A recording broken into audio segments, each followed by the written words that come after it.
नमस्कार साथियों। आज की वीडियो में हम देखेंगे विज्ञान कक्षा 7 के लर्निंग आउटकम्स 702 के पार्ट 2 बी को। इसके पूर्व हमने इसका पार्ट ए बनाया हुआ था। यह मटेरियल लर्निंग आउटकम्स पर आधारित लर्निंग गैप सामग्री कक्षा 8 के लिए है। तो हम इसकी अवधारणा को सबसे पहले जान लेते हैं। अवधारणा है प्राणियों में पोषण। तो इसके माध्यम से हम प्राणियों में पोषण संबंधी अवधारणा पर जो महत्वपूर्ण बिंदु हैं उनकी चर्चा करेंगे और इस पर आधारित जो वर्कशीट है, प्रोजेक्ट कार्य है और स्वमूल्यांकन है, इनका संपूर्ण हल सभी के साथ में साझा करेंगे। तो सबसे पहले हम देखते हैं इसे मानव का पाचन तंत्र। तो मानव का जो पाचन तंत्र है, आहार नाल और स्रावी ग्रंथियां दो से मिलकर के बना होता है।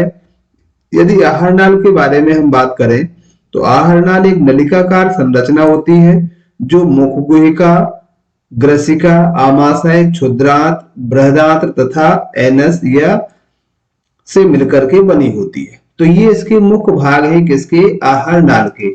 इसी तरह से जो पाचन ग्रंथियां हैं, तो पाचन ग्रंथियां होती है मुख्य रूप से 3: लाला ग्रंथियां, यकृत और अग्नाशय।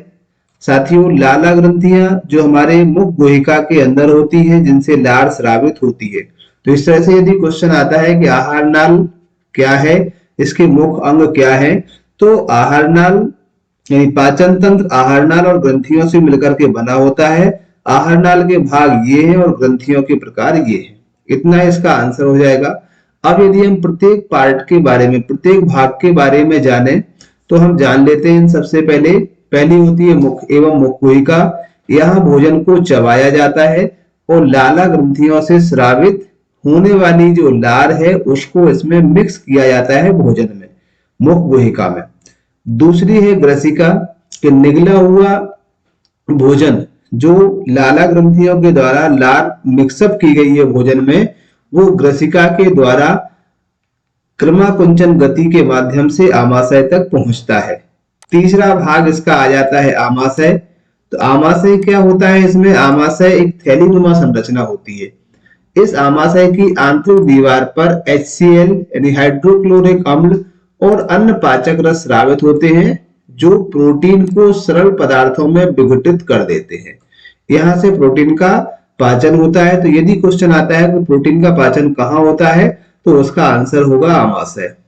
नेक्स्ट भाग है क्षुद्रांत्र। इसे हम छोटी आंत भी कहते हैं।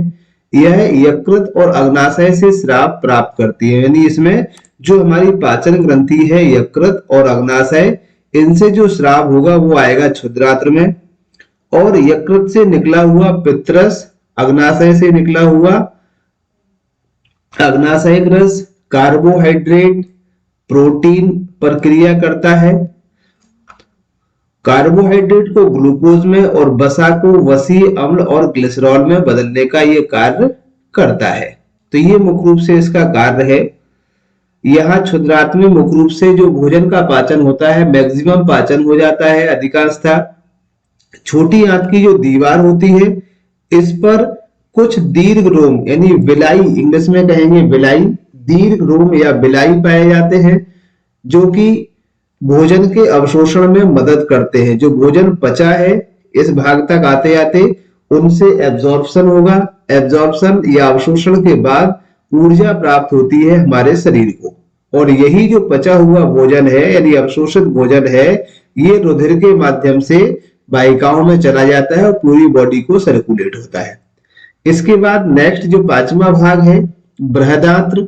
इसका मुख्य कार्य जल और खनिज लवणों का अवशोषण करना होता है। क्वेश्चन यदि पूछा जाता है कि बृहदांत्र या बड़ी आंत का काम क्या है, तो इसका काम होता है जल और खनिज लवणों का अवशोषण करना। इसके बाद जो छठवां भाग था एनस या गुदा, तो ये बचा हुआ शेष अपचित पदार्थ जो भी है वो मलाशय यानी कि रेक्टम में एकत्रित होता है और यहां से अर्ध ठोस के रूप में समय समय पर बाहर निकाल दिया जाता है। तो साथियों, ये थी हमारी मनुष्य के आहार नाल की संरचना और उससे संबंधित महत्वपूर्ण भागों के बारे में वर्णन।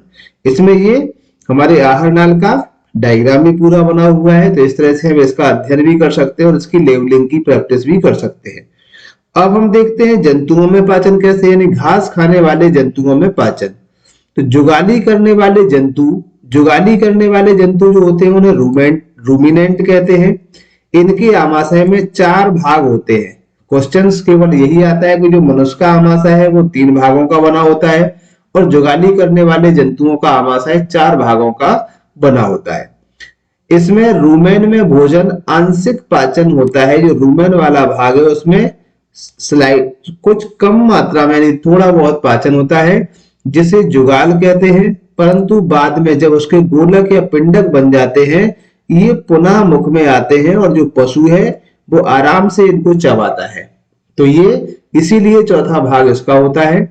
और नेक्स्ट है, घास में सेल्यूलोज प्रकार का कार्बोहाइड्रेट अधिक मात्रा में पाया जाता है। तो ये केवल पशुओं में अगर आता है कि जो विशेष प्रकार का कार्बोहाइड्रेट है जो मनुष्य से भिन्न होता है, पशुओं में कौन सा है, तो उसका नाम है साथियों सेल्यूलोज।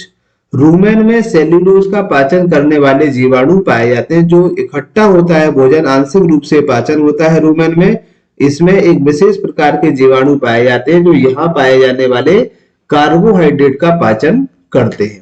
तो ये मुख्य प्रोसेस थी घास खाने वाले या रूमिनेंट जंतुओं के पाचन से संबंधित। अब हम देखते हैं सूक्ष्मजीव जैसे अमीबा।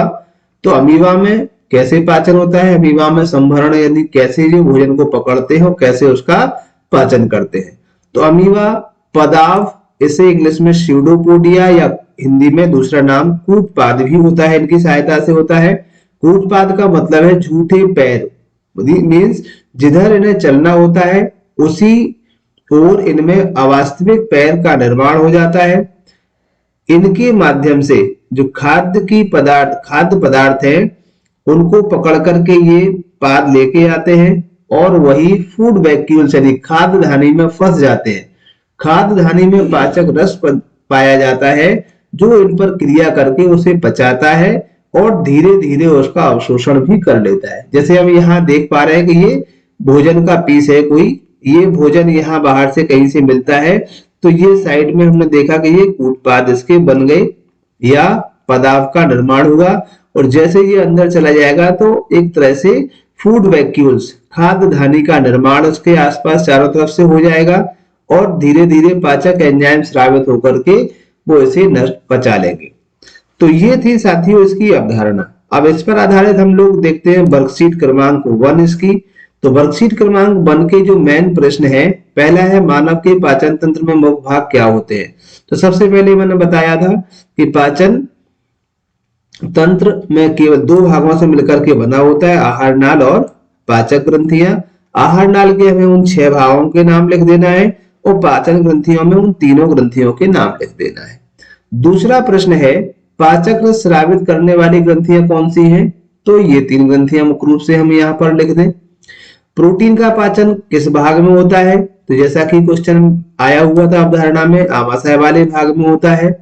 दीर्घरोम कहाँ पाए जाते हैं साथियों, दीर्घरोम जिन्हें हम बिलाई छोटी आंत की दीवार में एक फिंगर लाइक अंगुली के समान प्रवर्ध पाए जाते हैं, इन्हें दीर्घरोम कहते हैं, जो अवशोषण सतह को बढ़ाते हैं और पचे हुए भोजन का अवशोषण करते हैं। बृहदांत का मुख्य कार्य क्या है, तो इसका मुख्य कार्य होता है जल और लवणों का अवशोषण करना। तो साथियों ये थी वर्कशीट क्रमांक 1। अब वर्कशीट क्रमांक 2 देख लेते हैं कि उस कार्बोहाइड्रेट का नाम लिखिए जिसका पाचन रूमिनेंट द्वारा किया जाता है लेकिन मानव द्वारा नहीं। तो वो कार्बोहाइड्रेट है जिसका नाम है सेल्यूलोज। अगला प्रश्न है अमीबा अपने भोजन को का पाचन कहाँ करता है। तो जो खाद्य धानी यानी फूड वैक्यूल्स होती हैं उसमें अमीबा के में पाचन होता है। रूमिनेंट में आमाशय में कितने भाग होते हैं, तो साथियों यहाँ भाग होते हैं 4, मनुष्य के आमाशय में होते हैं 3। कुछ रूमिनेंट जंतुओं के नाम लिखिए। तो जो भी घास खाने वाले जीव जंतु हैं, पशु हैं, वो सभी रूमिनेंट होते हैं। यहाँ मैंने 2 के नाम लिखे, इसके अलावा हम और भी लिख सकते हैं, जैसे घोड़ा है, बकरी है, ये सभी रूमिनेंट जंतु होते हैं। अब देख लेते हैं प्रोजेक्ट कार्य। तो प्रोजेक्ट कार्य में क्या है, संतुलित भोजन किसे कहते हैं। संतुलित भोजन के आवश्यक घटकों के नाम लिखिए एवं निम्न तालिका की पूर्ति कीजिए। तो इसमें संतुलित भोजन को आप यहाँ लिख सकते हैं कि वह भोजन जिसमें एक भोजन के सभी अवयव एक निश्चित अनुपात में उपस्थित हों, उसे हम संतुलित आहार कहते हैं। जैसे प्रोटीन, कार्बोहाइड्रेट, वसा, जल, खनिज लवण और कुछ रफेज, जैसे जो कि हमें सलाद के द्वारा प्राप्त होते हैं। जब इनकी मात्रा एक निश्चित अनुपात में होगी तो वो एक संतुलित आहार कहलाएगा। अब एक सारणी दी गई है, इसे पूरा करना है। विभिन्न विटामिन और खनिजों के नाम दिए गए हैं, तो इनसे इनका स्रोत क्या है, कमी से कौन सा रोग होता है, रोग के लक्षण। तो इस तरह से हम इसकी टेबल तैयार कर सकते हैं। इन लक्षणों के अलावा एक एक लक्षण मैंने यहाँ पर लिखा हुआ है, इसके अलावा और दूसरे लक्षणों को भी आप यहाँ पर लिख सकते हैं। अगला प्रश्न है स्व आकलन। जब हम ये पूरा कर लेंगे तो हमें आकलन करना है कि हमने इससे कितना सीखा है। तो वसा का पूर्ण रूप से पाचन किस अंग में हो जाता है, तो क्षुद्रांत्र में हो जाता है। नेक्स्ट है जल का अवशोषण मुख्यतः किस अंग में होता है, तो बड़ी आंत या बृहदात्र में होता है। अमीबा किस अंग की सहायता से भोजन ग्रहण करता है, तो पदार्थ की सहायता से करता है। आमाशय में अम्ल स्रावित होता है HCl, तो आंसर हो जाएगा ये। चार ऑप्शन दिए गए हैं। ये मैचिंग है, कॉलम ए को हमें कॉलम बी से मैच करना है। कार्बोहाइड्रेट क्या होती है, एक प्रकार की शर्करा है। प्रोटीन किस में टूट जाता है, अमीनो अम्ल में। वसा का पाचन, वसा किस में टूटती है, वसा एवं वसा अम्ल और ग्लिसरॉल में। यकृत किससे क्या स्रावित होने वाला रस है, पित्तरस।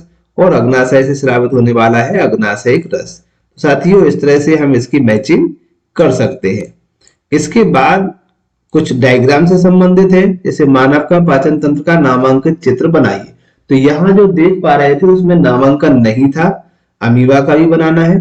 तो इसमें मैंने ये चित्र आप इससे देख करके बना सकते हैं, या फिर आप कक्षा 7 की जो पुस्तक है उसमें से भी आप इस चित्र को बना सकते हैं। जैसे हम देखें, यहाँ हम देख पा रहे हैं कि जो डायग्राम है, सबसे पहले ये जिह्वा यानी मुख गुहा, तो आहार नाल यहाँ से एक नली के रूप में आती है।